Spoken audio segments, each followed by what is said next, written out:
Right, hi everyone, good afternoon. Maja Machek Joy.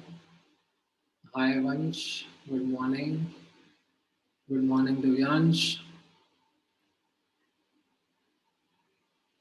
Morning ही चल रहा है तुम लोगों का अभी तक, आफ्टरनून हुआ ही नहीं.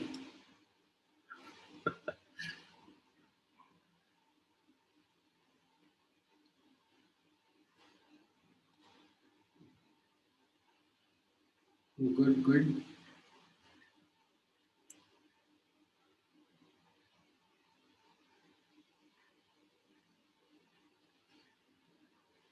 गुड आफ्टरनून को हिंदी में क्या कहते हैं? I don't know. Like morning is सुप्रभात एंड आफ्टरनून वुड बी सुदोपहर. शुभ दोपहर,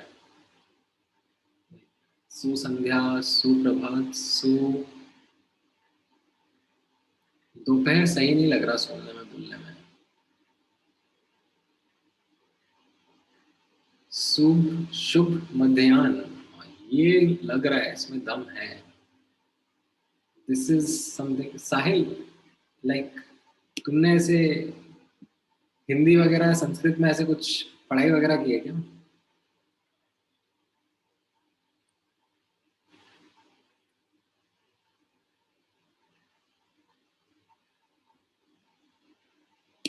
हाँ हाँ, मैं अनम्यूट करता हूँ, रुको ना.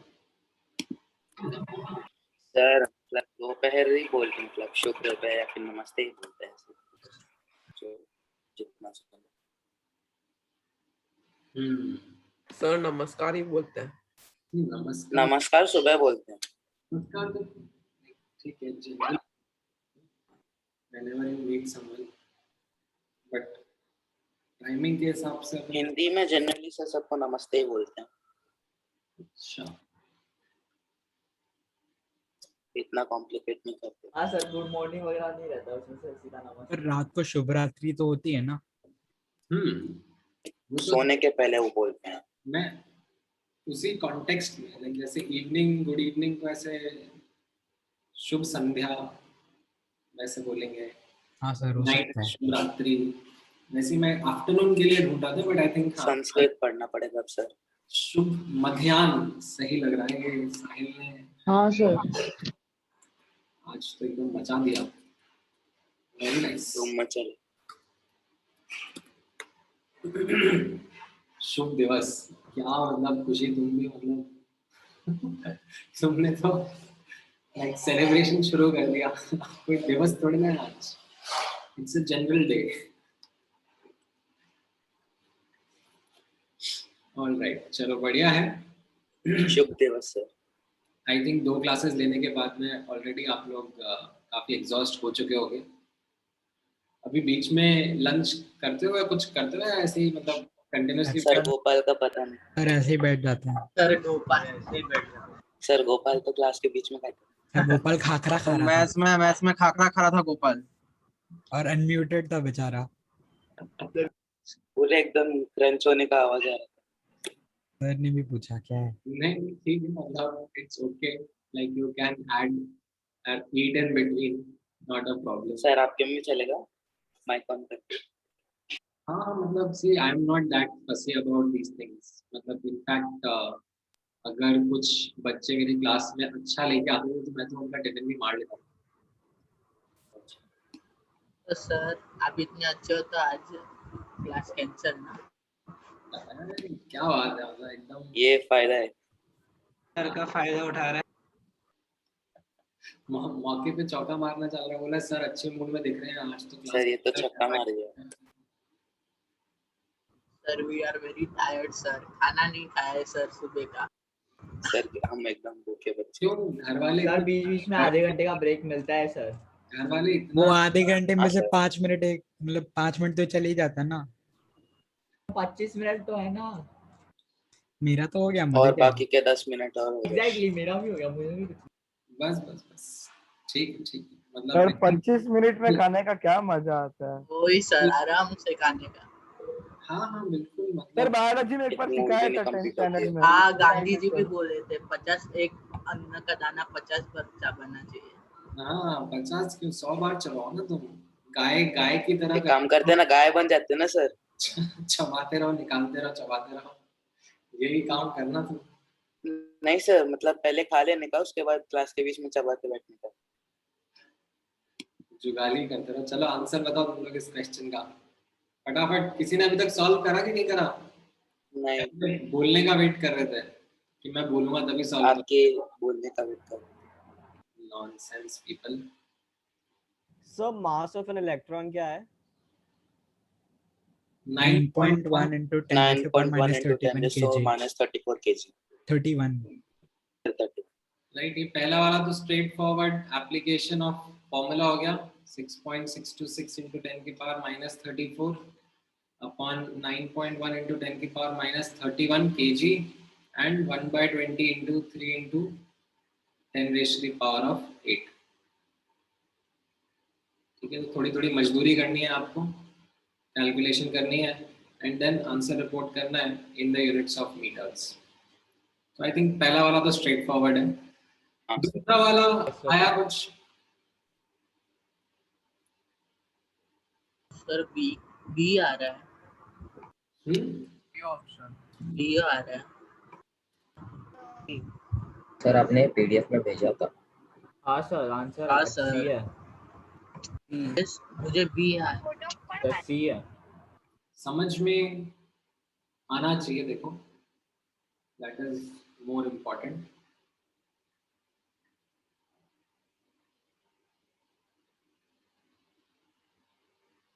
सर उसको लिख के फिर उसकी वैल्यू पुट अप करके फिर रूट से निकाल के बाद कॉमन को हटा देते हैं। सो यहाँ पर हाँ, मतलब आपको not just you need to remember the de Broglie's relationship of wavelength and momentum, और इनफैक्ट जो सिंप्लीफाइड रिलेशनशिप था for electron √150 upon kinetic energy in eV, ये वाला रिलेशनशिप तो आपको यूज करना ही है, बट ये काइनेटिक एनर्जी निकालने के लिए काफी इसमें पापड़ बेलने पड़ेंगे। ठीक है, ऐसा स्ट्रेट फॉरवर्ड नहीं है, कैसा आपको करना पड़ेगा, स्टेप बाय स्टेप समझना पड़ेगा that what is happening. Starting में क्या है, इलेक्ट्रॉन रेस्ट पर है एंड फिर उसको एक्सेलरेट कर रहे हैं through a potential difference of 100 volts, right. फिर क्या हो जाएगा, उसका डी ब्रॉगली वेवलेंथ बोल रहे हैं λ1 रहेगा। Can I determine λ1? Yes. Right, I know that delta K will be equal to mod QV and accelerate हो रहा है। ठीक है, the important word is accelerate हो रहा है यहाँ पर। तो मेरा final kinetic energy will be 100 eV, 0 से बढ़ के 100 eV हो जाएगा, which I substitute in this formula that I have learned in the last class and I get the value of λ1। Now they are saying it then, ठीक है, then word important है because अभी एक के बाद एक चीजें हो रही है। It then gets retarded, मतलब अब वापस से change in kinetic energy has to be equal to mod QV and that change will now be minus 19 eV. Why? Because it is being retarded, यानी कि जो final kinetic energy होगी वो 100 से कम हो जाएगी, 19 eV कम हो जाएगी, 81 eV आ जाएगी। ये मैंने एक ही स्टेप में लिख दिया फटाफट, आई होप समझ में आया है। Yes sir. सो इससे अब λ2 की वैल्यू आ जाएगी, जो नई काइनेटिक एनर्जी है उसको मैंने सब्स्टिट्यूट करा, उससे मुझे नया λ2 मिल गया, इतना डी ब्रॉगली वेवलेंथ रहेगा इलेक्ट्रॉन। देन इसके बाद बोला जा रहा है, ठीक है, वापस से देन वर्ड यूज करके कि इसके बाद में उसको फर्दर रिटार्ड करा है, फर्दर डीएक्सेलरेट करा है थ्रू 32 वोल्ट्स, यानी कि डेल्टा के विल बी व्हाट -32 eV, है ना, क्योंकि वापस से डीएक्सेलरेट करा है। तो 81 में से 32 सब्ट्रैक्ट करेंगे तो k का आ जाएगा 49 eV and corresponding to this λ3 the de Broglie wavelength of that electron would be √150 upon 49 angstrom. So now if I ask you to determine the value of λ3 minus λ2 upon λ1, so you substitute these values and you should get the answer as 20/63, which is yes, option C. समझ में आया?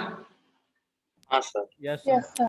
Yes ठीक है, great. Sir हाँ sir मैं कल वो आपने जो एक्सरसाइज दिया था वो कर रहा था, सर तो उसमें राइटबर्ग्स कांस्टेंट का वैल्यू दिया नहीं था, तो मैंने अज्यूम किया 1.1 इंटू जो भी था हाँ सर, पर आंसर फिर कभी कभी मैच नहीं होता, तो 10977 वैसा कुछ वैल्यू उससे भी करना है या नहीं, फिर? आसपास भी आ रहा है, मतलब आपको पता ही है कि मैंने अप्रोक्सीमेटेड वैल्यू ली है और अच्छा बीच से आंसर अप्रोक्सीमेटली आसपास ही आ रहा है, तो ठीक है ना, देन उसके लिए भी मैच्योर आगे बढ़ो।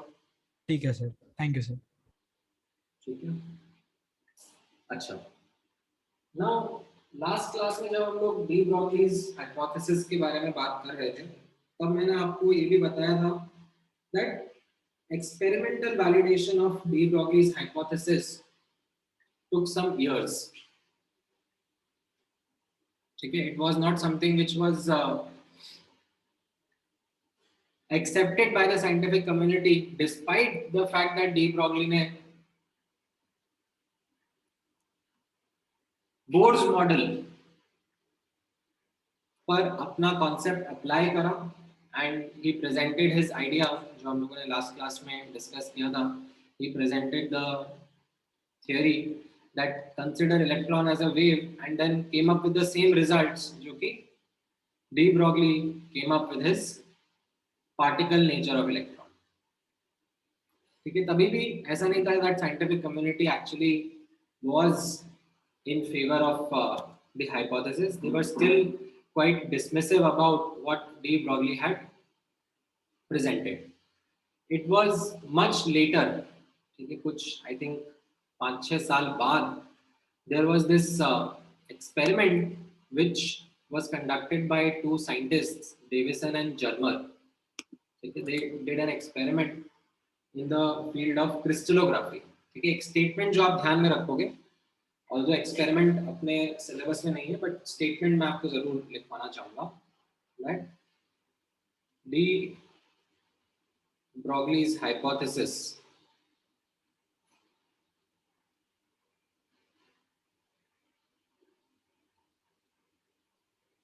was experimentally validated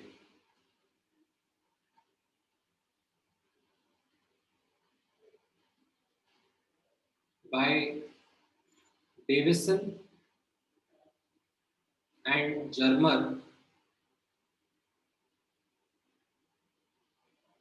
using electron beam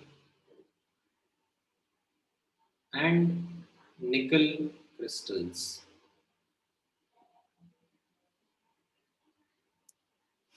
Okay, so this was an experiment that was done accidentally while studying crystals.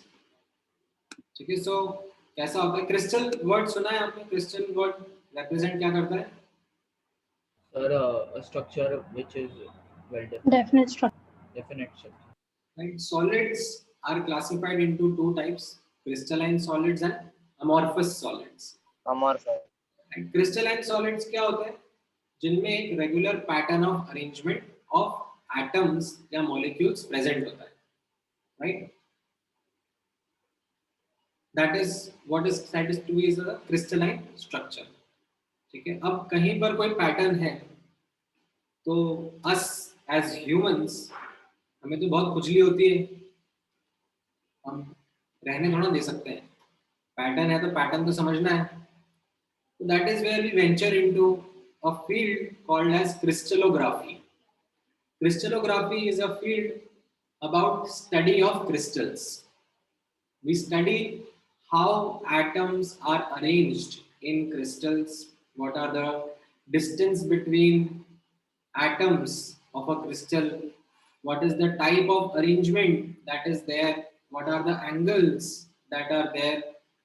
खूब सारी अंडरस्टैंडिंग डेवलप करने की हम लोग कोशिश करते हैं. Now typically a crystallography experiment, ठीक है, क्रिस्टलोग्राफी एक्सपेरिमेंट्स जो कंडक्ट करे जाते हैं, ठीक है, उनमें टिपिकली एक्स रेज यूज करी जाती है. ठीक है, X rays are made to shine upon a crystal and when those rays get deflected from the nucleus of those atoms, तो वो रेज इंटरफेयर करती हैं एक दूसरे के साथ में, एंड यहाँ पर डिटेक्टर्स पर एक इंटरफेरेंस पैटर्न ऑब्जर्व होता है। ठीक है, इंटरफेरेंस का पैटर्न समझ में आता है। क्यों? Because these X-rays are electromagnetic radiations, and these electromagnetic radiations possess dual nature. They possess wave nature as well as particle nature. So when in this experiment we are studying them, understanding them, their wave nature is something that can be understood, that can be seen through the interference pattern that gets formed.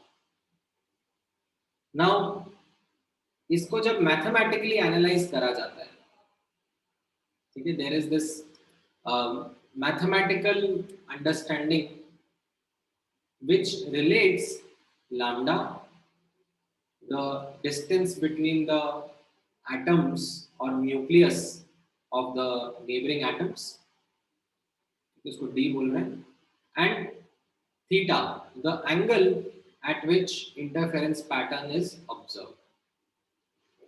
इन तीनों properties को relate करते हुए एक formula बन जाता है called as Bragg's law. ठीक है, you don't need to learn that formula right now. उस फॉर्मूला से हमें हेल्प क्या मिलती है? हमें हेल्प मिलती है in the following way, that we know lambda, हम कौन सी रेस थ्रो कर रहे हैं ये तो हमें पता ही होता है। वी मेजर थीटा, एक्सपेरिमेंटली हम लोग मेजर करते हैं कि किस एंगल्स पर इंटरफेरेंस पैटर्न ऑब्जर्व हो रहा है, and that helps us to get the value of d, that at what distance the neighbours are, like distance between the neighbouring nuclei कितना है। And it's a pretty standard experiment, quite extensively done in this branch of science called crystallography, to study different types of crystals. अब deviation and Germer जो थे वो भी like crystallography के domain में ही काम कर रहे थे, but one fine day they decided that rather than using X-rays we will use electrons. We will take a focused beam of electrons, shine it on a metal surface, and then see what happens to those electrons. कैसे create करे होंगे electrons? Like ऐसे magic से तो नहीं create किए होंगे ना, प्रकट हो जाओ, कुछ सोचा होगा? The photoelectric current. Photo electric effect एक चीज है, ठीक है, डेफिनेटली। डिस्चार्ज ट्यूब भी एक चीज है, ठीक है, बहुत सारे तरीके होते हैं, ठीक है। यहाँ पर कुछ ना कुछ तरीका यूज करके इलेक्ट्रॉन्स को beta particle, radio active source भी, बट वो थोड़ा अनकंट्रोलेबल हो जाएगा, that is not something which can be controlled by us. We are looking at something controllable source. So जैसे फॉर एग्जांपल मान लो यहाँ पर कोई मेटल है, उसको हीट करा, हीट करने से क्या हो जाता है, एनर्जी मिलती है और इलेक्ट्रॉन्स इजेक्ट होते हैं, ठीक है, थर्मोनिक एमिशन जिसको बोलते हैं हम लोग। And then you can pass these electrons through a potential difference, ठीक है। आप इनको लाइक ये इलेक्ट्रॉन्स रैंडमली कैसे भी इधर उधर इजेक्ट हो रहे होंगे, but you take a focused beam, ठीक है, you apply a potential difference and you make a focused beam out of this, and that is then used to strike the crystal surface, ठीक है। So एक question था, हाँ sir when you heat a metal तब तो energy ऐसे quanta में नहीं सप्लाई हो रहा है ना, heat will be, the energy will be continuously supplied, तो फिर in that case in what manner will the electrons absorb energy? नहीं, ये तो आपने अज्यूम कर लिया ना, that is the same perception which people पहले also had, that light is also continuous, ठीक है, but तो हीट में भी फोटॉन्स रहते हैं क्या क्वांटा? नहीं, हीट में फोटॉन्स नहीं रहते। The way in which the energy exchanges happen at a small scale is in discrete units, That is the takeaway. So यहाँ पर भी कैसा हो रहा है that somehow we generate an electron beam, ठीक है, and that is made to strike a metal surface. And what Davison and Germer observed was that electrons, when reflected by these nuclei, they also started to show interference pattern. That was something strange. Like you throw in a beam of electrons, and when they are striking this crystal, upon getting deflected, rather than seeing a particle-like observation, a wave-like observation is coming. An interference pattern is being observed, and this increased their curiosity. Like Davison and Germer were like, that is this what de Broglie's hypothesis was, that electrons can also show wave nature. To further investigate, what happens is that Davison and Germer, they decide that let's validate this numerically. So what they do is that they take a known electron source. What do I mean by known electron source? They know how much potential difference is applied to accelerate the electrons. So they would know if de Broglie is to be taken into account, and if I was to put a value of the, or calculate the value of the wavelength of these electron as waves, then according to de Broglie's formula, lambda theoretical should be h upon root 2m qv, है ना? h upon mv को मैंने root 2m qv लिख दिया, k is qv, जो अपने पिछली class में भी डिस्कस किया था, ठीक है? So this was something known to them, in the sense they knew how much potential difference they are applying. Then they decided to take nickel crystal. Nickel crystal was something that they had already studied before, and they knew the crystal spacing, how much distance was there between neighboring nuclei, neighboring atoms, right? And then they did the experiment and calculated the angles at which interference pattern was getting observed. So now they substitute all these data points in their equation.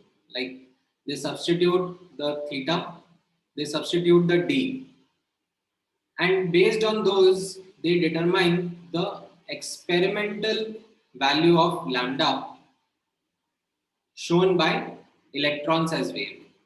And what was surprising to them was that the theoretical and the experimental calculations matched. Not just for this experiment, but by changing V, by changing nickel crystal, by changing the or by observing the angles at which the interference pattern was formed, they found that not just subjectively de Broglie's hypothesis was getting validated, like not just electrons were showing interference pattern, but also the relationship which de Broglie had proposed, that lambda is equal to h upon mv, is getting validated. The theoretical estimate or prediction which de Broglie has done for electron waves, उसी wavelength के correspondingly ये interference pattern भी observe हो रहा है. So this was a validation which then was recognized by the scientific community and helped de Broglie receive a Nobel Prize. Much later, But yes, an important path-breaking discovery had happened now, that in order to understand things at small scale, abhi tak the entire scientific community was working with one hand tied behind their back. Like they were only and only focused upon particle nature of things at small scale. But if you need to get a complete understanding, get a more comprehensive understanding, you need to take into account the wave nature as well. And that shall be something which helps us understand in more detail how the structure of atom is, or how these subatomic particles behave. ये समझ में आया आप लोगों को? Yes, sir. ठीक है, numerically काफी सिंपल रहेगा D Broglie's hypothesis. The calculations, the questions are going to be pretty easy, pretty straightforward to do. हाँ, थोड़े थोड़े questions में difficulty आएगी, जहाँ पर डी ब्रॉगली का concept फोटो इलेक्ट्रिक इफेक्ट के साथ कंबाइन कर दिया या एटॉमिक स्पेक्ट्रम के साथ में कंबाइन कर दिया. कहीं ना कहीं ऐसे मल्टी कॉन्सेप्ट क्वेश्चन बन जाएंगे तो वो थोड़े से चैलेंजिंग होंगे.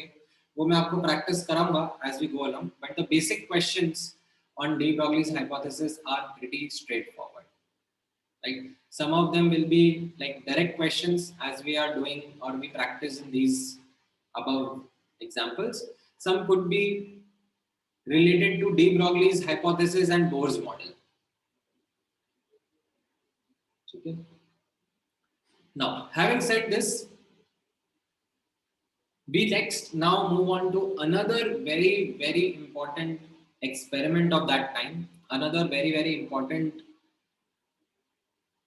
outcome, another very important discovery, I should say, which was done by Heisenberg, that changed radically. It changed the perspective of how we need to now think about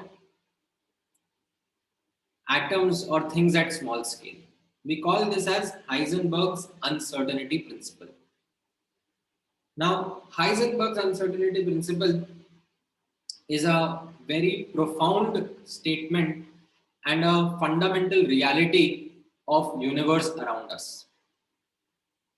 It's a very, very path-breaking experiment, I should not say experiment, path-breaking work, which Heisenberg did and completely changed how science looks at the universe. So ये क्या था, कैसा था, इसको हम छोटे छोटे steps में ब्रेक करके समझेंगे. So one interpretation, there are many statements which are covered under Heisenberg's uncertainty principle. One statement that is important for us, that is part of our syllabus, that is something which is very crucial for us to understand, is this one. It is not possible to determine the exact position and exact momentum of a particle simultaneously.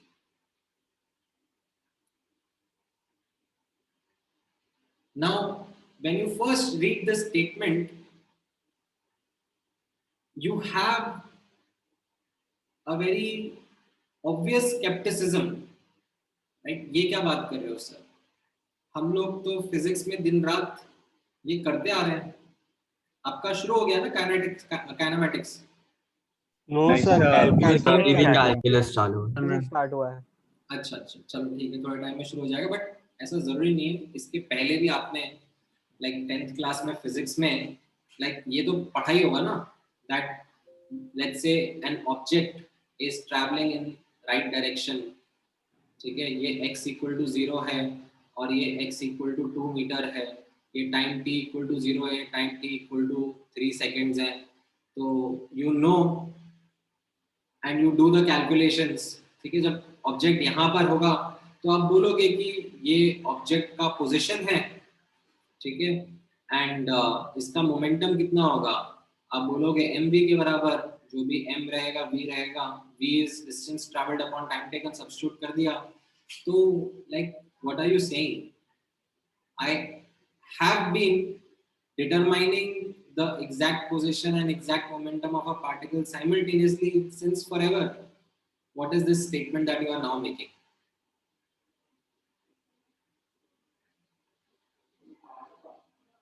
समझ में आ रहा है सबको problem क्या कहना चाह रहा हूँ मैं? Yes sir. Yes sir. Sir एक बार रिपीट करेंगे प्लीज। हाँ, पहले आप स्टेटमेंट मुझे पढ़ के बताओ, स्टेटमेंट क्या है? It is not possible to determine the exact position and exact. हाँ सर समझ गए। So it sounds very counter intuitive कि ये क्या कह दिया, मतलब इसके पहले ये जो entire understanding है हमारी फिजिक्स की, वो तो like ऐसी चीजों के बारे में बातें नहीं करती, like it's very simple. ऐसा तो मतलब समझ में ही नहीं आया. अच्छा, let's say I try to help you imagine this, ठीक है, in a more practical manner. Let's say आप एक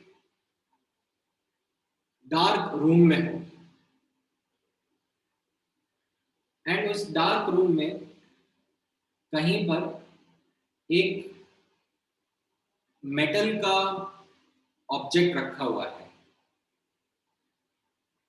and now you have to determine where that object is present. उसकी exact position आपको determine करनी है and आप देख नहीं सकते हो, रूम की लाइट नहीं जला सकते हो, रूम completely dark है, ठीक है, and the tool that you have with you is, say you have some small metal object in your hand that if you throw around and let's say if it strikes that other metal object, then you can say कि हाँ मैंने इधर throw करा था तो ये इसकी exact position होनी चाहिए. Can you visualize yourself in that scenario? Yes sir. Yes, sir. So but what if it is moving? हाँ, let's say the particle is moving also, the object which you are trying to locate, ठीक है, it's not stationary, maybe let's say it is moving also, ठीक है, still आप देख तो सकते नहीं हो, आपके पास तरीका क्या है, आप किसी दूसरे पार्टिकल से उसको इंटरैक्ट करवाओगे और फिर वो इंटरैक्शन के बेसिस पे जज करोगे दैट कहां पर वो पार्टिकल होगा. However, जैसे ही आपने ये करा, did you influence the momentum or motion of the original particle? Yes, sir, because Yes, you sir. struck it with the other Yes, sir. metal. Right, you did make it interact with the other particle to be able to observe it, to be able to understand its position. Now, this thing isn't something which becomes significant at a macroscopic scale, because what is happening at a macroscopic scale is that we use light, we use photons to detect location of whatever object or whatever particle that we are trying to observe. जैसे for example आपके पास दूसरा एक तरीका to locate the position of that object would be what, आप room की light जला दो. अब क्या होगा, जो फोटॉन्स हैं वो जगह जगह जाएंगे एंड कुछ फोटॉन्स उस ऑब्जेक्ट को स्ट्राइक करके आपकी आंखों में आ जाएंगे एंड वो आप रीड करके बोल दोगे that this is the exact position where the particle is present at that point in time. है कि नहीं? Yes, sir. नाउ अब रियल लाइफ में जो फोटॉन्स हैं वो उस पार्टिकल को इतना इनसिग्निफिकेंटली इम्पैक्ट कर रहे हैं दैट उसकी वजह से उस ऑब्जेक्ट के मोमेंटम में खास कुछ फर्क आया नहीं.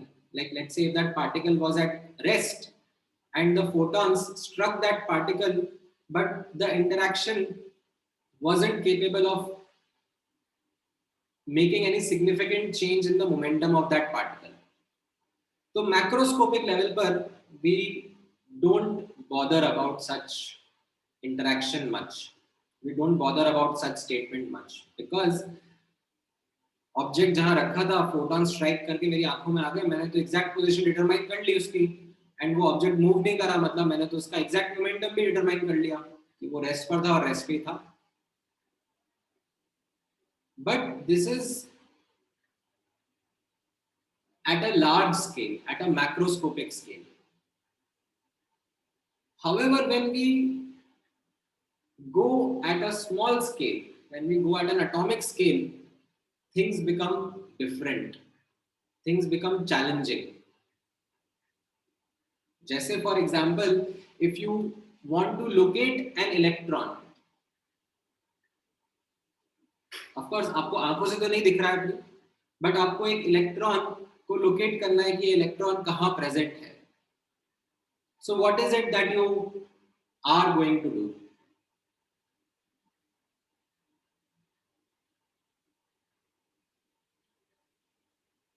You are going to use something, that something can be photon, to interact with this electron, and once it interacts, okay, and then you detect this photon again, then you can say that I can tell where the position of the electron was.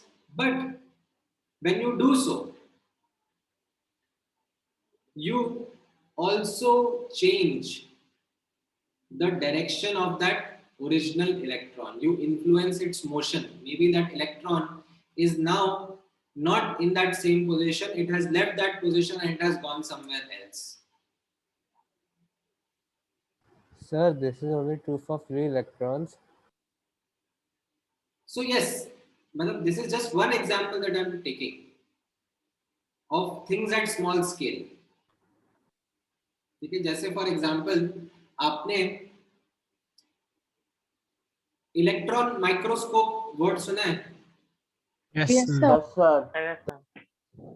ठीक है. So how do we observe things at small scale? In order to observe small things, okay, let me be very general. In order to observe small things, I need smaller, even smaller things to be able to interact with them and then understand how the interaction happens and then create an image of that small thing.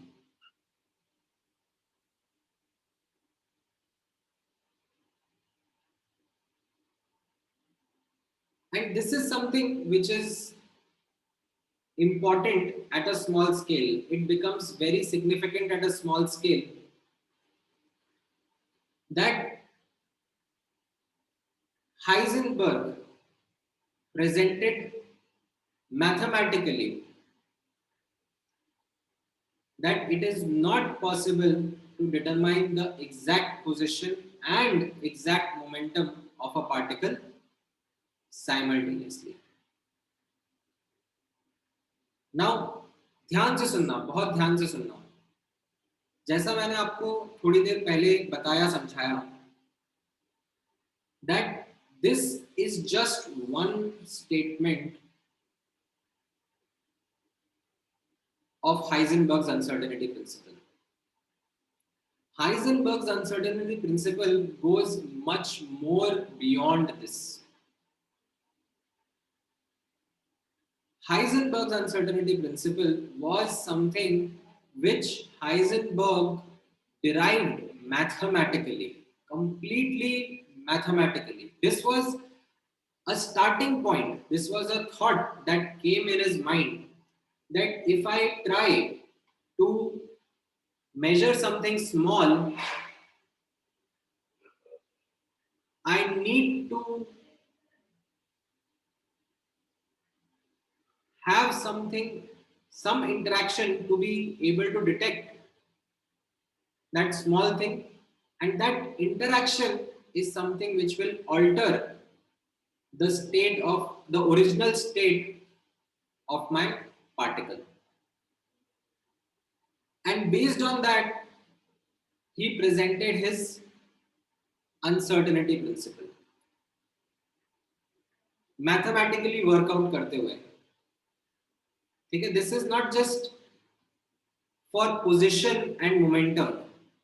In fact, there are some other such set of variables जिनके लिए Heisenberg's uncertainty principle applicable रहता है. So basically, Heisenberg found out set of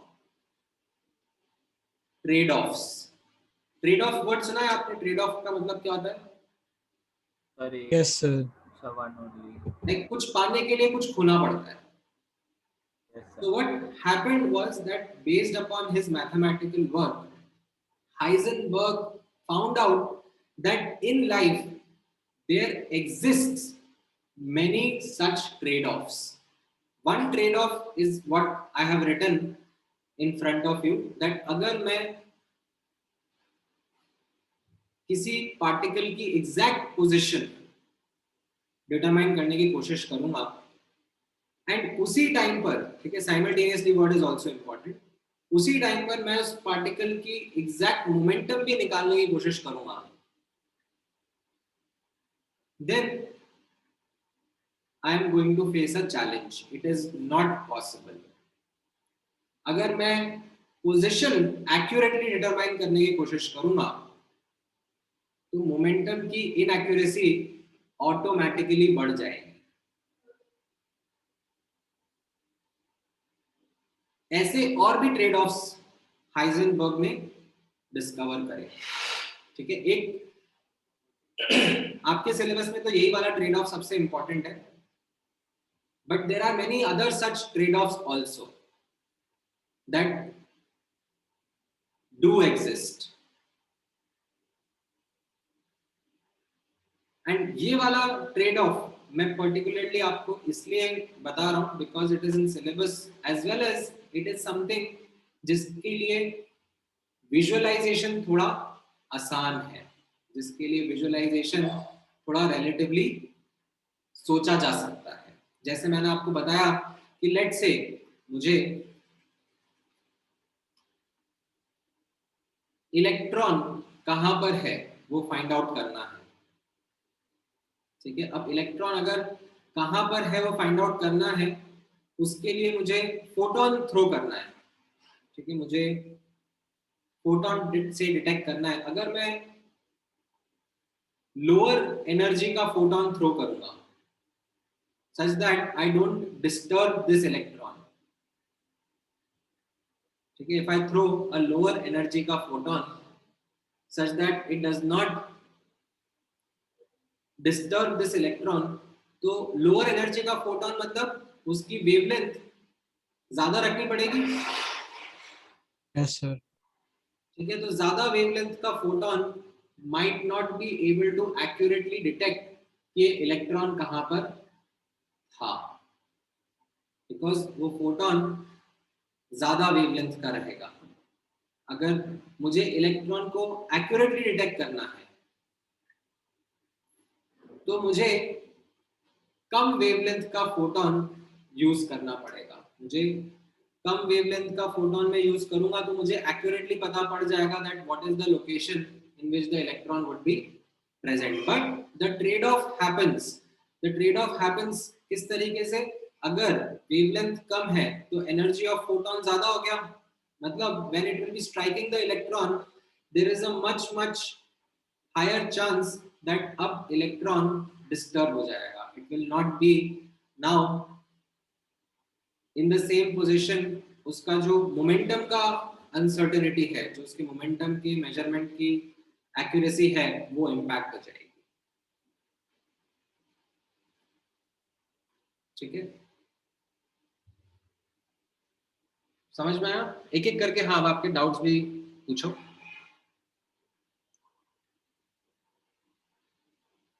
Sir, when we consider an electron bound by a nucleus, then its angular momentum is always constant.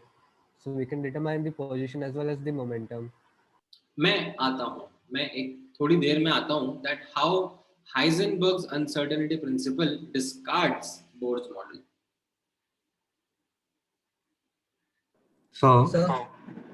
So does this also not let you find the momentum and the velocity on paper like in theory? वही question था जो वो पूछ रहा था. So क्योंकि उधर तो फोटोन नहीं आ रहा है ना इलेक्ट्रॉन को collect करने के लिए. स्टेटमेंट पूरा पढ़ो. स्टेटमेंट क्या कह रहा है? दैट ऐसा नहीं है कि एग्जैक्ट पोजीशन नहीं डिटरमाइन कर सकते, ऐसा नहीं है कि एग्जैक्ट मोमेंटम नहीं डिटरमाइन कर सकते.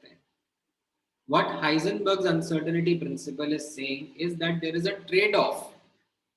You can't measure both of them simultaneously.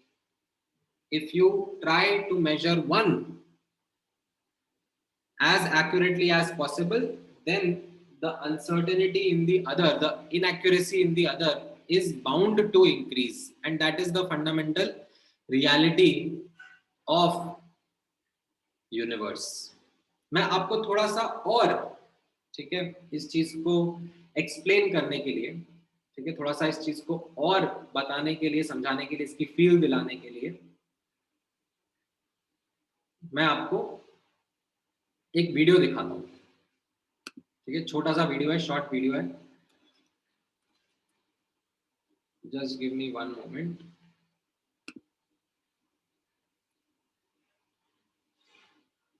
ठीक है, that is like a real experiment in which you can see Heisenberg's uncertainty principle. Like you can as in see it's working.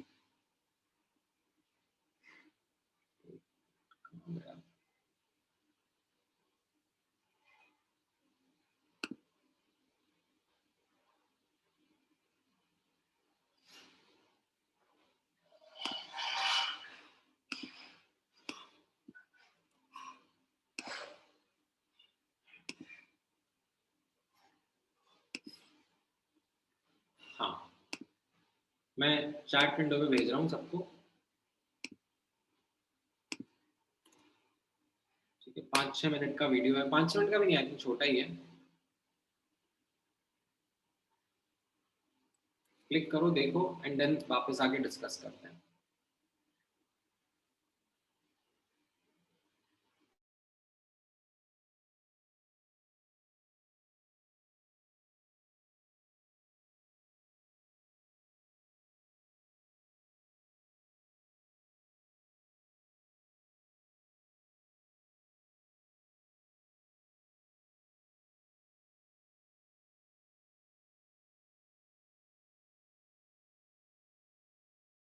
Sir आप फिर से send कर सकते हैं.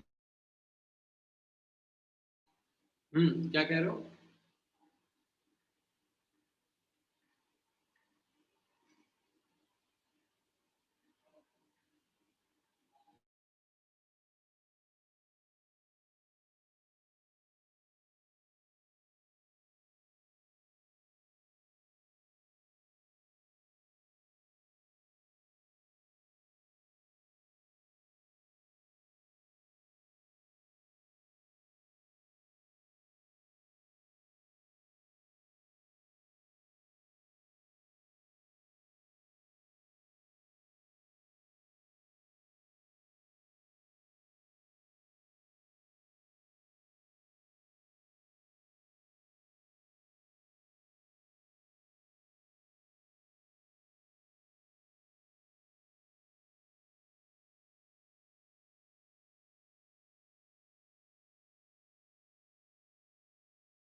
Done, sir. हाँ sir देख लिया.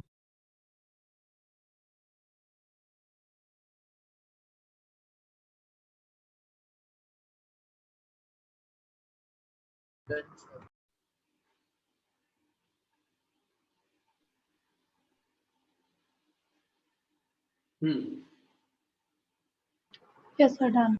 So I have a question. Uh-huh. So I didn't understand when he made the slit narrower, why did the resultant this thing become wider? मैं explain करूँगा.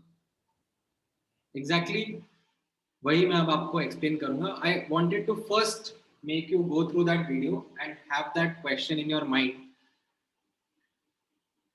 and then we will discuss it. ठीक है, सबने देख लिया video? Yes, sir. Sir. Yes, Yes, sir. sir. Yes sir देख लिया. ठीक है, सो काफी इंटरेस्टिंग सा सिंपल सा डेमोन्स्ट्रेशन था. नाउ आई एम श्योर उसके लिए क्वेश्चंस आपके दिमाग में हैं, तो उसके आंसर्स भी हम लोग फिगर आउट करने की कोशिश करेंगे. So let's first understand a bit more about Heisenberg's uncertainty principle. Now this is something which was the statement which Heisenberg made. As I said that ये स्टेटमेंट ऐसा नहीं था that अचानक से सपना आया हाइजेनबर्ग को और it was merely a thought experiment, like जैसा मैंने अभी आपको थोड़ी देर पहले करवाया, you know, by imagining yourself in a dark room and trying to detect position of a particle, like वैसा वाला thought experiment भी नहीं था कि just उसी से आ गया.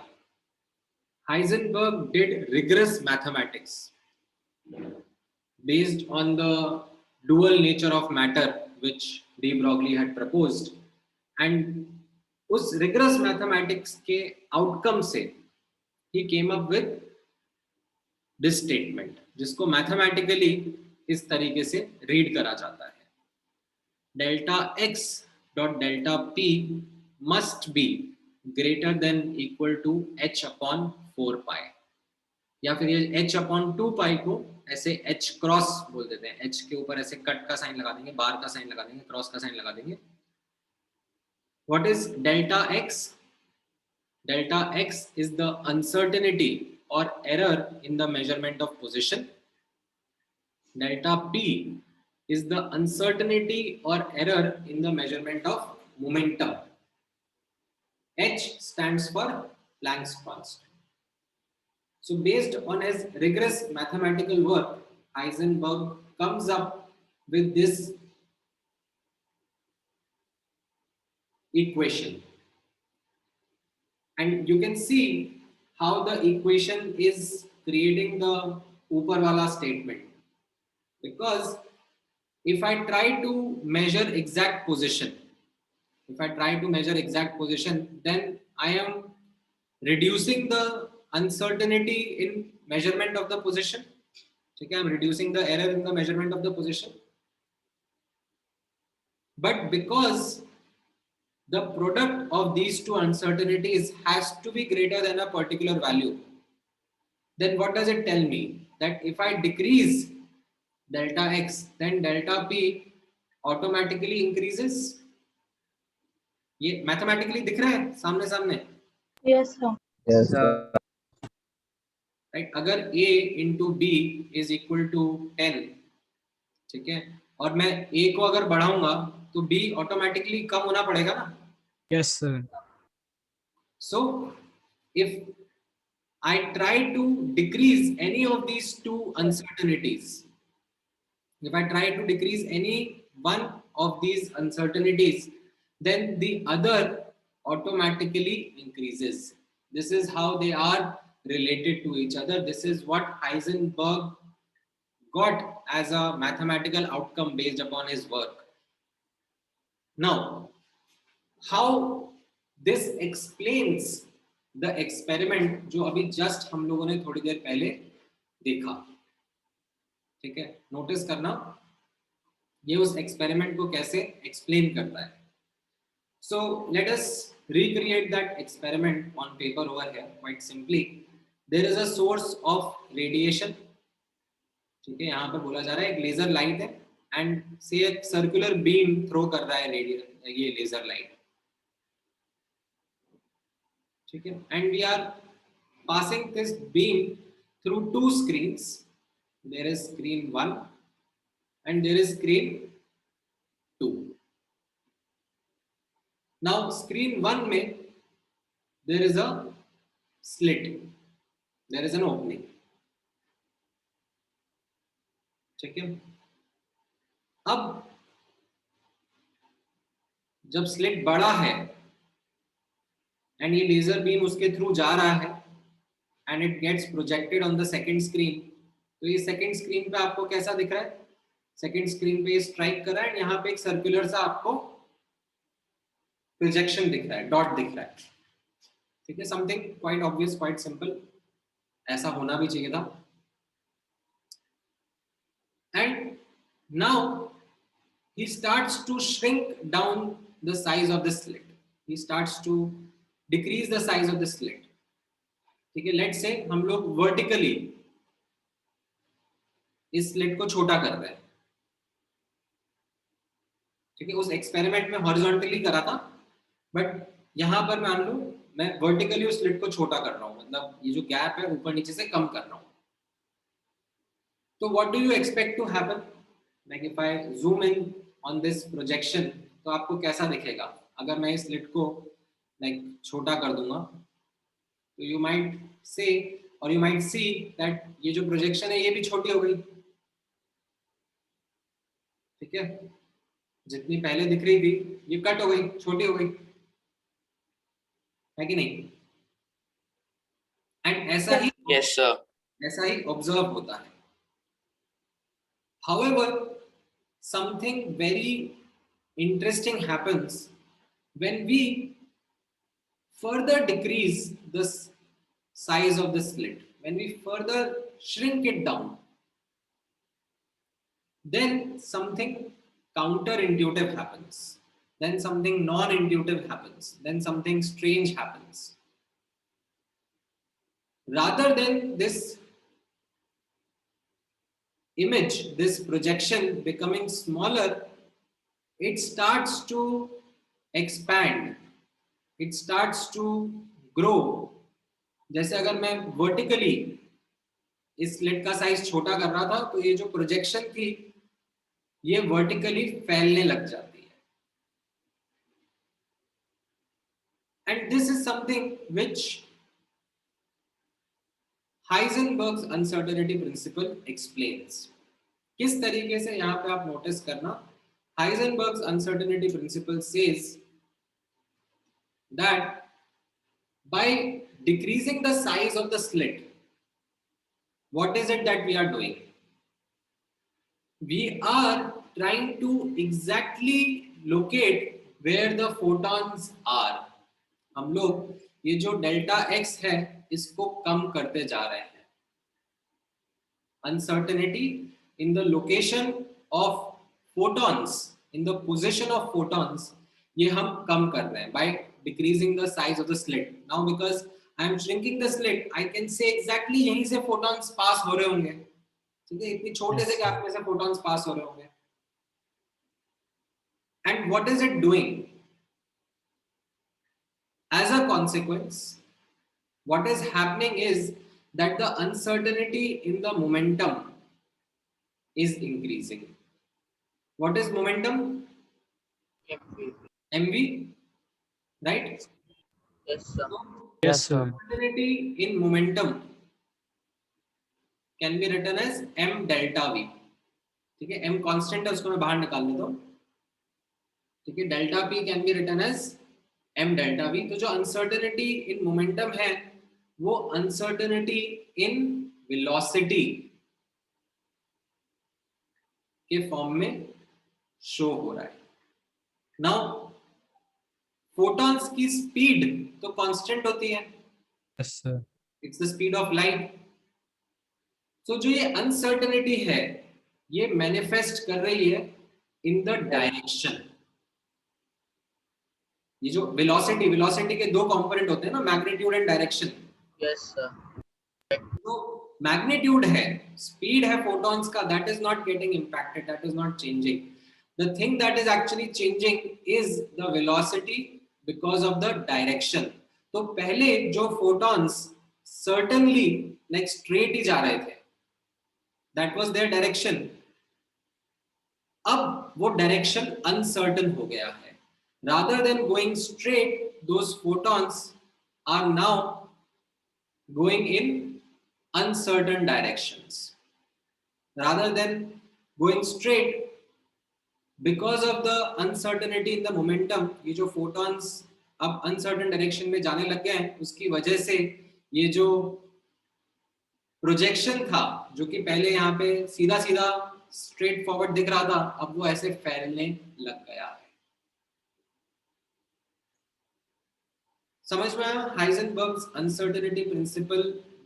Yes sir. Yes sir. कैसे वर्क कर रहा है in front of you? Sir, this is due to diffraction, right? Diffraction is another way of explaining this from a wave nature perspective. यहाँ पे मैं पार्टिकल नेचर के पर्सपेक्टिव से आपको समझाने की कोशिश कर रहा हूँ. Okay, sir. सो यहाँ पर ये सब चीजें हम फोटॉन्स के ऊपर डिस्कस कर रहे हैं. दैट हम लोग by reducing the size of the slit, we are trying to determine exactly where the photons were. We are trying to decrease the uncertainty in the position of photons, which led to an increase in the uncertainty in the momentum of those photons, and that manifested in terms of not their speed but their direction. Their direction became uncertain. अभी समझ में आया ये experiment जो हमने discuss करा? Yes sir. ठीक है. So it's simple elegant experiment demonstrating Heisenberg's uncertainty principle. Now, he asked me a question that why is it happening this way? What is causing this? Is there a deeper meaning? Is there a deeper understanding? Well, right now, that is our fundamental reality of the universe. That is what we are observing as a fundamental truth. That this is how the world works, this is how things behave, especially at small scale.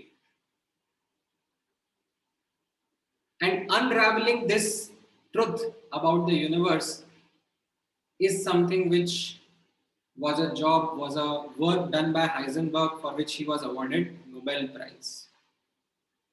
And it was not just this experiment or this set of two variables, position and momentum.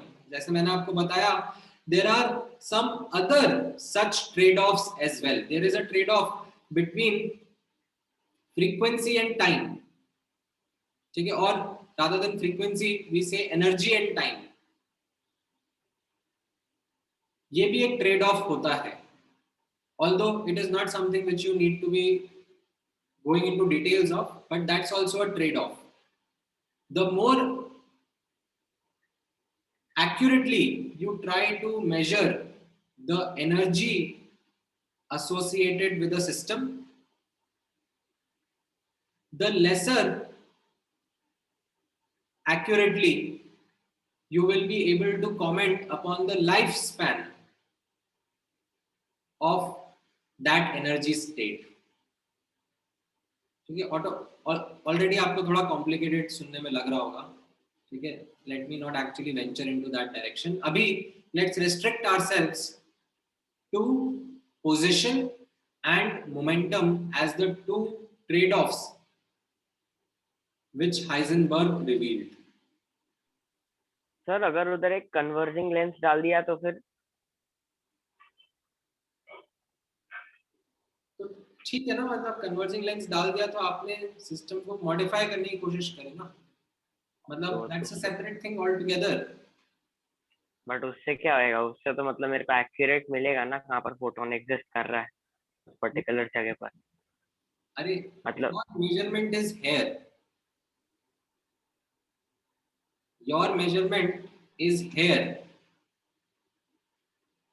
Read the entire statement. It is not possible to determine the exact position and exact momentum of a particle simultaneously. आप exact position measure कर सकते हो, कर लिया, उसके बाद आप बोलो कि हाँ अब मैं exact momentum भी measure कर सकता हूँ, बिल्कुल कर सकते हो। इसके बाद आप बोलो कि मैं फिर से exact position measure कर सकता हूँ, कर सकते हो। The trade-off is that you can't do them simultaneously. The word simultaneously is also very important.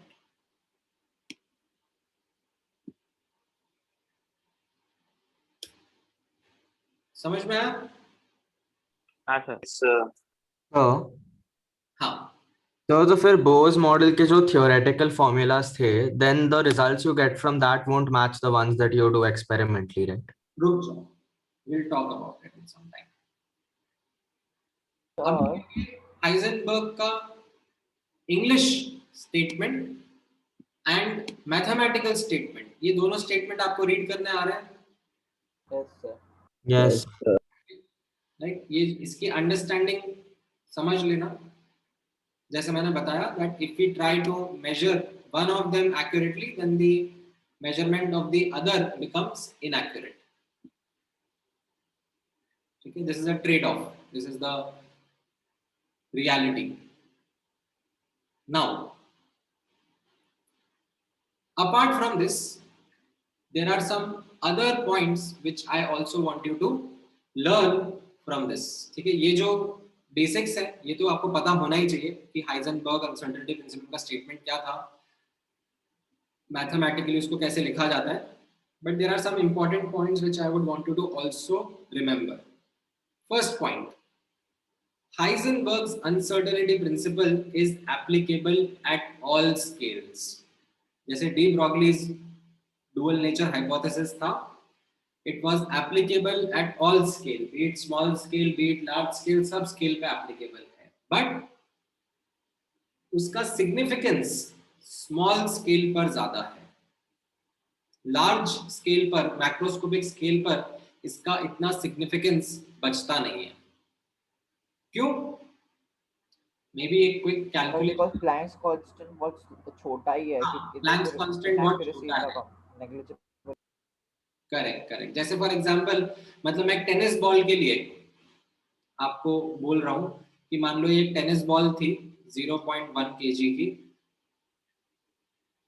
ठीक है, एंड मैं आपको ये कह रहा हूं दैट इसका जो वेलोसिटी था, ठीक है, वेलोसिटी का जो अनसर्टेनिटी था, मान लो ये था ऐसा,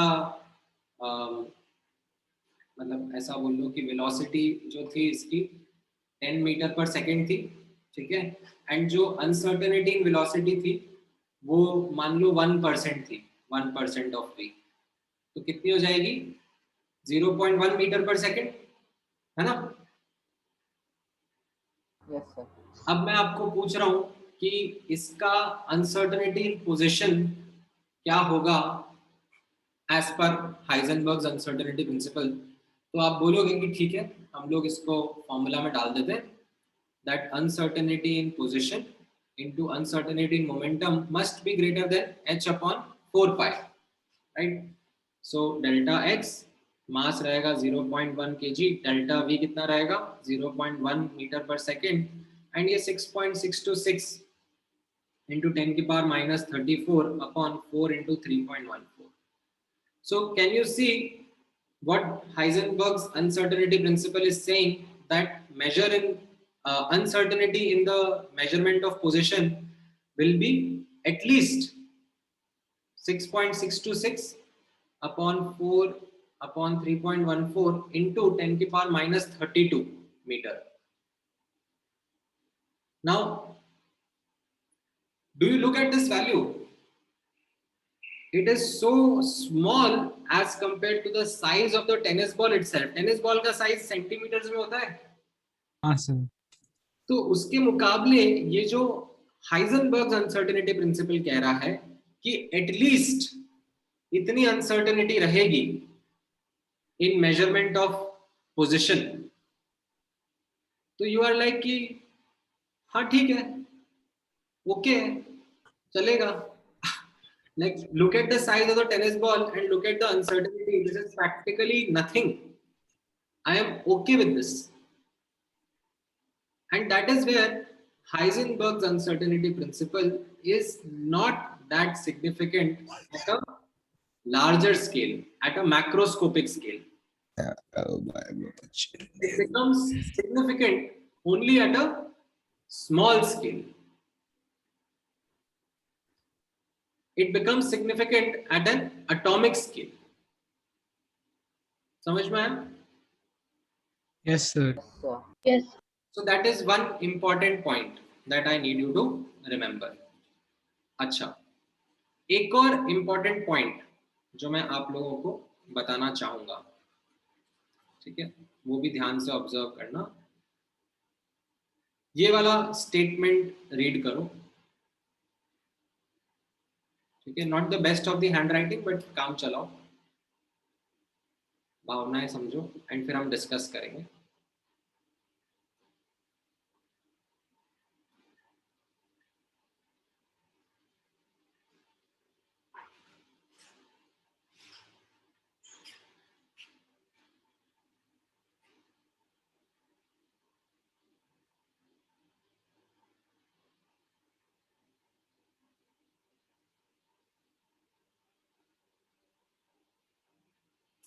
पढ़ा सकते हैं स्टेटमेंट? Yes, sir. हाँ सर. Yes, sir. अच्छा, अब what I mean by this statement, इसको ध्यान से समझना. ये जो स्टेटमेंट कहना चाह रहा है that जो एरर या अनसर्टेनिटी हम लोग बात कर रहे हैं, ठीक है. एक बार के लिए मैं HUP भूल जाता हूँ. Let me forget HUP for a minute. Let me talk about uncertainty or error in measurement. What is it that comes to your mind?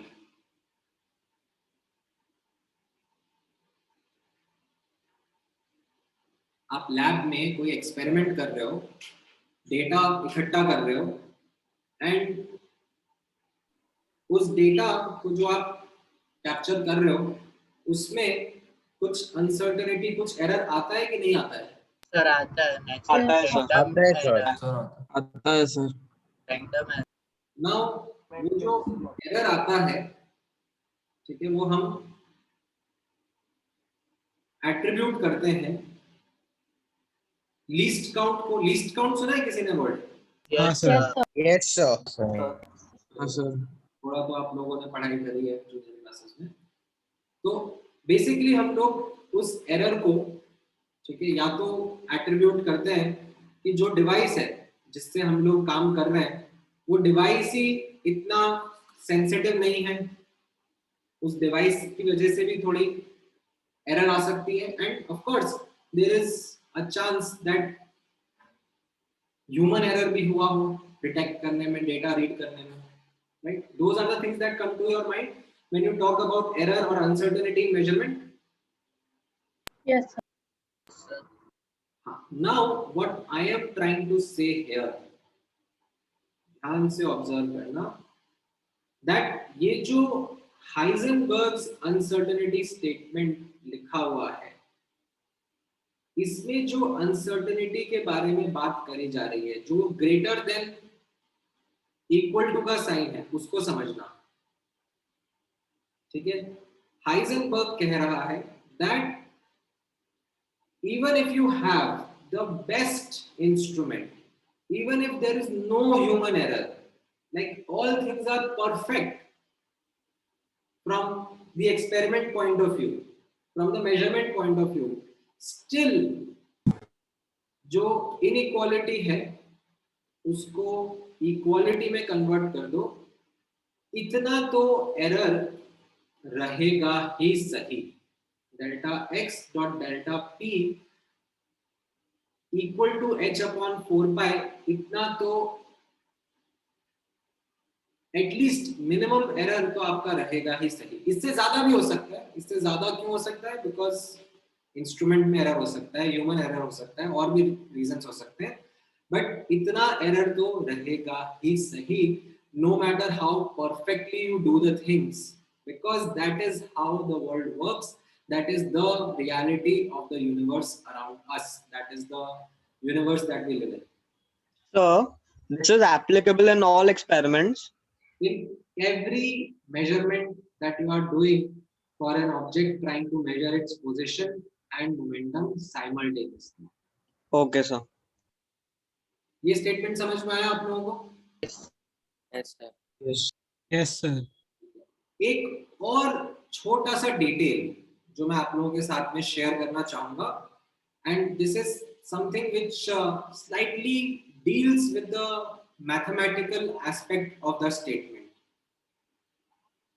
ठीक है, ऑल्दो मैं आपको बिल्कुल भी हाइजेनबर्ग स्टेटमेंट के प्रूफ में या उसके डेरिवेशन में नहीं लेके जा रहा हूं, बस एक चीज जरूर मैं आपको नोटिस करने के लिए बोलूंगा, याद रखने के लिए बोलूंगा, ये स्टेटमेंट भी आप ध्यान में रखोगे, that delta x and delta p, जो uncertainty in position and uncertainty in momentum measure हो रही है, जो लिखी जा रही हैं in Heisenberg's uncertainty principle, they must be along the same direction. What do I mean by this? जैसे let me come back to the same video जो मैंने आपको थोड़ी देर पहले दिखाया था। ठीक है, उस वीडियो में क्या होता है, if you remember, I will quickly talk about that video. If I shrink the slit vertically, तो जो मैं वर्टिकल पोजीशन है फोटॉन्स की, वो एक्यूरेटली डिटरमाइन करने की कोशिश कर रहा हूं। यस है ना, मुझे जब किसी पार्टिकल की पोजीशन डिटरमाइन करनी है इन 3 डायमेंशंस, राइट, तो उसमें से let's say right now by doing this experiment मैं इस स्लिट को वर्टिकली श्रिंक कर रहा था। तो वर्टिकली मान लो ये y एक्सिस है ना, वर्टिकल वाले एक्सिस को मान लो y एक्सिस है। तो जो ये अनसर्टेनिटी इन पोजीशन था अलोंग y एक्सिस, ये मैं कम कर रहा हूं, है ना। तो what is going to happen over here is, जो ये प्रोजेक्शन था ये वर्टिकल डायरेक्शन में ही फैलता है, रैंडमली किसी भी डायरेक्शन में नहीं फैलना शुरू होता, वर्टिकली ही फैलता है। क्यों? Because the momentum in y direction, ठीक है, जो y डायरेक्शन में मोमेंटम है फोटॉन्स का, वो ही अनसर्टन बनता है, उसी की अनसर्टेनिटी बढ़ती है। अगर मान लो मैं ये जो स्लिट्स थी, ठीक है, इनको वर्टिकली श्रिंक करने की जगह, ठीक है, मान लो मैं हॉरिजॉन्टली श्रिंक कर रहा होता, तो फिर ये प्रोजेक्शन कैसे फैलती? Horizontally ना। तो ये प्रोजेक्शन ऐसे हॉरिजॉन्टल फैलने लगती। Why? Because a detail of Heisenberg's uncertainty principle is, what I want you to remember is, position and momentum measured along the same direction are governed by HUT.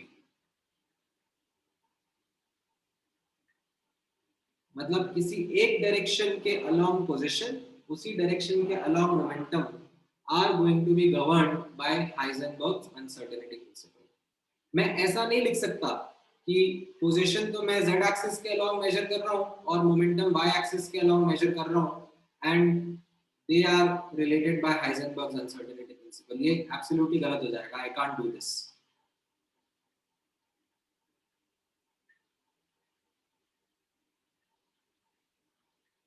ठीक है, yes sir. Sir, in the above statement, why have you written dual nature of matter?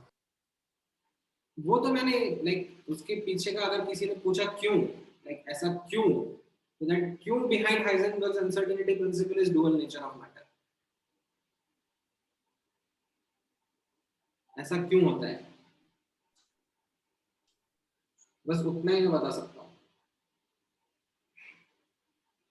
ठीक है, ये statement समझ में आया आपको हाइजेनबर्ग्स uncertainty principle के? Yes, sir. Yes.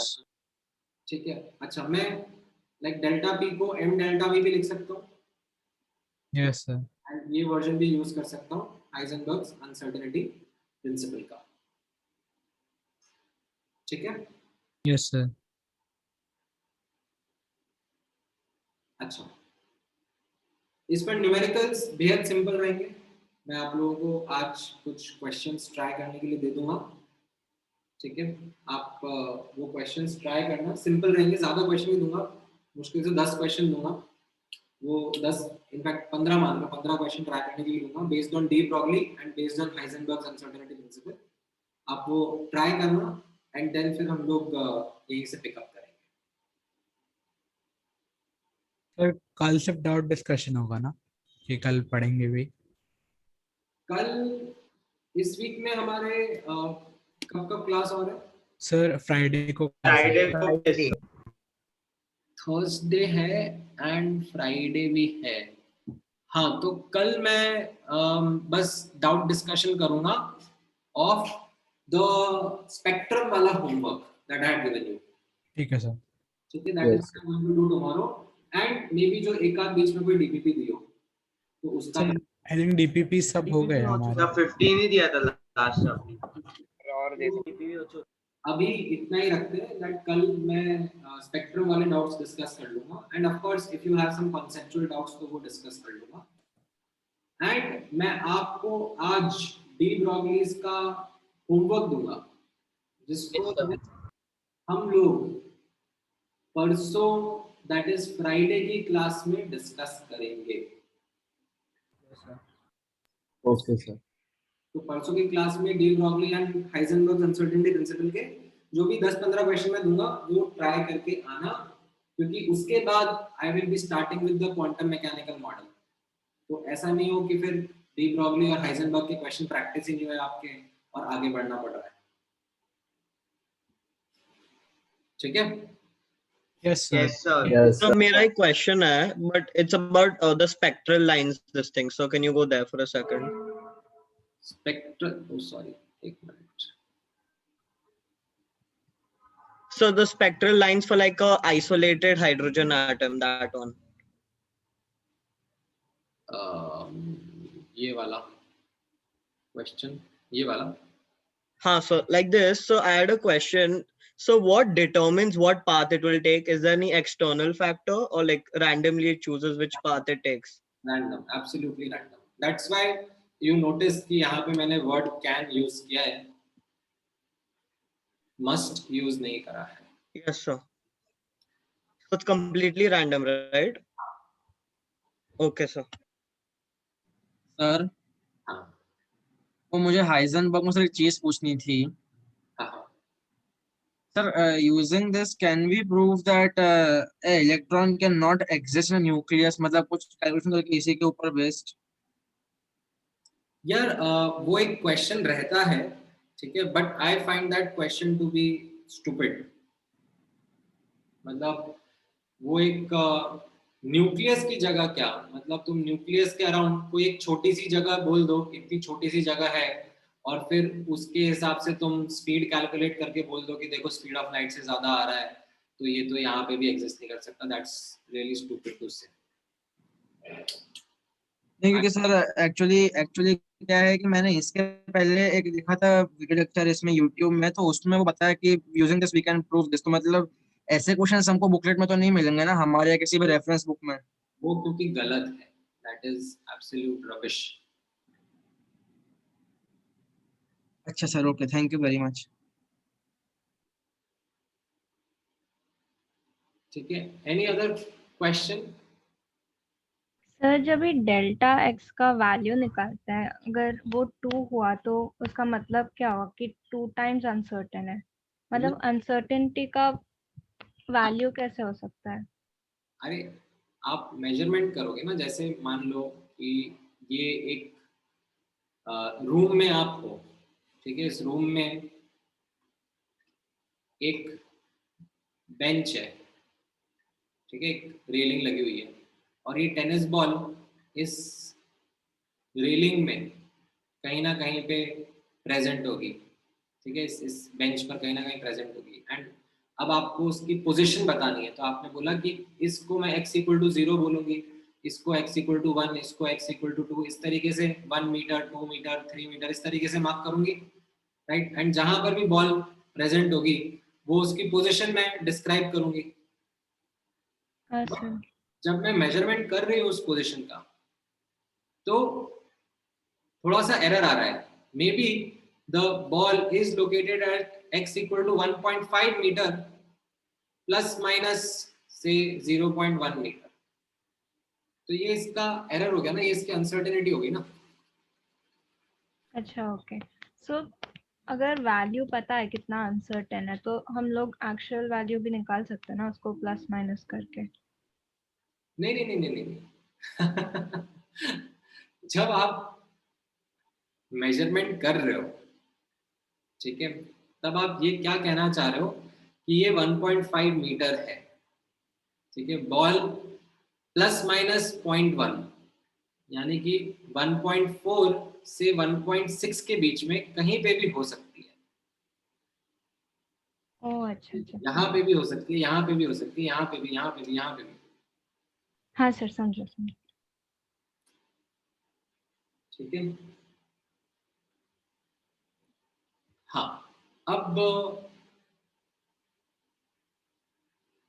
विवेक का क्वेश्चन मैं ले लेता हूँ। Vivek, you are saying a general question like I am not able to understand how should I do self study in chemistry, can you please help? So आपका question थोड़ा ज्यादा general हो गया इन द सेंस केमिस्ट्री में हम लोग कुछ तो खास पढ़े नहीं अभी तक।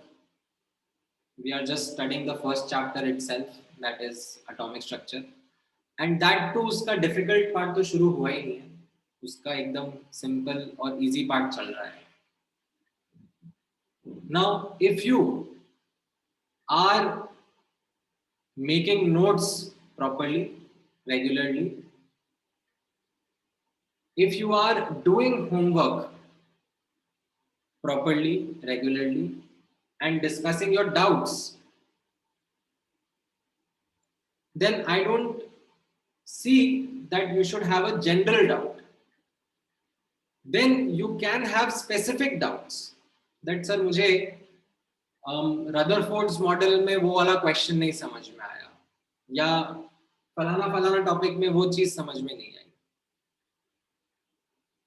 So if you are having such a general doubt, then my observation would be also general in the sense that आप शायद बेसिक्स ही नहीं कर रहे हो, आपने क्लासेस ही शायद रेगुलरली अटेंड नहीं करी हैं, आपने शायद नोट्स ही प्रॉपर्ली नहीं बनाए हैं, आपने शायद होमवर्क जितना मैं दिया हूँ उतना करा ही नहीं है, आपने शायद डाउट्स होमवर्क के डिस्कस ही नहीं करे। क्योंकि ऑनेस्टली विवेक, मैंने आज तक आपकी तरफ से तो कोई क्वेश्चन का डाउट पूछते हुए कभी सुना नहीं आपके मुंह से, ना ही आपको कभी किसी क्वेश्चन का आंसर देते हुए सुना देखा चैट में, ना ही कभी डाउट सेशन में you have come up with certain specific problems. So if you really want help, then you have to be more specific. Otherwise my understanding is that आपको डांट पड़ी है कहीं से और अब आप एक जनरल प्रॉब्लम लेके मेरे सामने आ रहे हो कि यू नो सर कुछ जादू कर दो, कुछ बटन दबा दो, मेरी कृपा कहीं तो अटकी हुई है, तो वो कृपा कहीं से सुधार दो। ऐसा नहीं होता है, it doesn't work that way.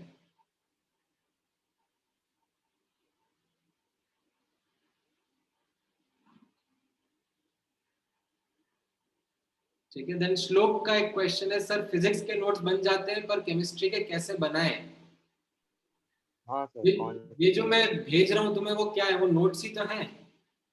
नहीं मतलब हाँ पर हमारे मतलब सेल्फ नोट्स बनाते वक्त ऐसे थियरी भी इंक्लूड करनी होती है कि सिर्फ मेन आवाज ब्रेक हो रही है तुम्हारी, थोड़ा लाउडली बोलो। Hello sir. हाँ नहीं मतलब सेल्फ नोट्स बनाते वक्त वो थियरी भी मतलब एनसीईआरटी से कौन सा पॉइंट उठाना है वो उधर डिफिकल्ट पड़ जाता है, इसलिए नहीं, पूछा। आपको किसने बोला वो करना है? आपको ये किसने बोला कि एनसीईआरटी के नोट्स बनाने हैं? मैंने तो नहीं बोला। जो क्लास में मैं जो सिखा रहा हूँ, बता रहा हूँ, दोज आर योर नोट्स ना। मतलब मैं जब ऑफलाइन मैनर में भी टीच करता हूँ बोर्ड पे, तो मैं यही चीजें तो टीच करता हूँ, एंड यही चीज आपको अपनी नोट्स में उतारनी होती है। अभी प्रॉब्लम ये हो जाता है दैट बीच बीच में आप डिस्कनेक्ट हो जाते हो, या फिर कई बार मैं थोड़ा सा जल्दी समझा के निकल जाता हूँ। I don't give you time to copy, क्योंकि ऑफ कोर्स कॉपी करने के लिए टाइम लगता है। मैं समझाता हूँ और समझा के फिर आगे बढ़ जाता हूँ। तो that is where I send these PDF notes back to you saying that कि अब आपके पास जब ये नोट्स आ गए हैं, आपने जो पढ़ा है आज उसको रिवाइज करते करते अपने फेयर नोट्स बनाओ। Okay okay. एंड उसमें ऐसे डोंट डू ब्लाइंड कॉपिंग। मतलब ऐसा नहीं कि मैंने अपने छोटे भाई को दे दिया कि ले चिंटू आज ये पीडीएफ आया है, तो इसका छाप नोट्स में और फिर तेरे को मैं चॉकलेट खिलाऊंगा। नहीं सर। ठीक है, that is not something which is going to help. फिर तो प्रिंट आउट ही निकाल लो इसका, उसमें बेचारे चिंटू से क्यों मेहनत करा रहे हो? आपको जो पढ़ाया है, मतलब जैसे आपको नोट्स बनाने होंगे तो आप क्या करोगे? आप शुरू होगे, आप ये क्वेश्चन देखोगे कि अच्छा सर ने क्वेश्चन क्लास में कराया था, फिर आप ये क्वेश्चन खुद से ट्राई करोगे और खुद से आंसर लेके आओगे, फिर देखोगे कि हाँ हाँ मैच कर गया सर ने जो बताया था उससे, then you will be like कि चलो मेरे नोट्स बन गए। Okay sir, thank you. ठीक है सर। हाँ sir, can you take one doubt from the FBO? मैं लूंगा ना, अभी कल का सेशन वही तो है। सर मुझे लगा एक मतलब टाइपिंग एरर या वैसा कुछ है बुक में, क्योंकि ठीक है, कहीं भागे थोड़ा ना जा रहे हैं, कल डिस्कस कर लेंगे ना। ठीक है सर। क्वेश्चंस रखो। Bye sir, thank you. Bye sir. Thank you sir. Bye sir, thank you sir. Last lecture और जाएंगे अभी। Sorry sir. ये अक्षत कुछ पूछ रहा है, हाउ मेनी मोर अच्छा। Lecture would be required to complete this lecture. आप मान लो 8 से 10 लेक्चर और लगेंगे। Bye sir, thank you sir. ठीक है, चलो, all right, thank you guys, take care.